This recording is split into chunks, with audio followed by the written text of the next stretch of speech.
Уй уйхан санаа алдах мэд. Өвөлс сэмрэн тэнгэр хөхрөөд. Үннийг чадан ядан гүйцэх мэд өдөржин төрөлцсөн одод сая би бинэ олохгүй дор. Чэндийн цагаан сартаа нүгсэн байж чамаага санан шүлэг хүчлээ. Хойд шугуун цэцгийг нээдтэй чинь дүүх гэж би яарад холын жахан чамдаа дасан дасах гэж чим нэрээд чимээгүй бишүүрхэл дагуулж учрлын төгөлд очих бүрий чи бидний хооронд чихэр зөөх гэж хүүхэд нас минь хорогдоод чамдаж боломгүй хорон бүхнээ дэлгэж чамаага аргад нь шүлэг хүчлээ. Дэвүүр цэцэг шиг сэтгэл минь хийсэт байна. Дэлхийд уншиж тэнгэр эвлүүлэн бороо орхонтэй. Дэн журууд нь морин төвөргөнд доосроод байна. Дэргэн хатруулаад чим нэрхэндээ. Тавхандээ 5 жилийн дараа болж буй хосын мэдчилгээ хүргэж байна. Шиврэн орох бороо. Тусдаа өнгөрүүлсэн түмэн өдрүүдийн төгсгөл удахгүй дуусаж чимний бидэндээ ирж байна.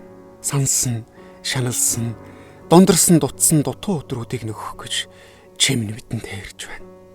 Чамаага би маш их саналаа. Чимэнч бас биднийг сансан баг. Тийм ээ.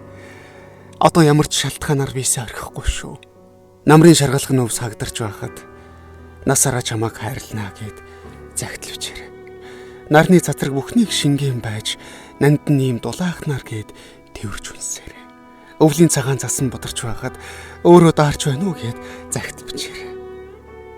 Өнгөө бүгдийг нь хуврагчсан орчлонд ийм байдаг юм аа гэж харагдаарай.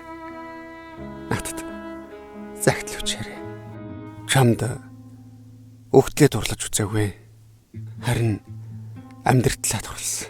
Тийм болохоор чи өгтөл минь хамт байхаар чамааг өөр тайрлах боломжгүй. Харин амьдад чинь хайрлаа. Тийм болохоор чи өгтөл минь амьд байхаар харт минь. Тавгандээ 5 жилийн дараа уулзч буй нэгэн гэр бүлийн мэндчилгээг хүргэлээ. Амьдралд нь аз жаргал баяр баясгалыг хөрөөе. Тавгандээ хамт баттагдхайлаа. Чиний эцгүй би цамцыг чин дэрлэж унтдаг. Имэл татн хүнээр хорвоогоос олдохгүй. Нэрийг чин гийгүүлдэг их шиг байхсан.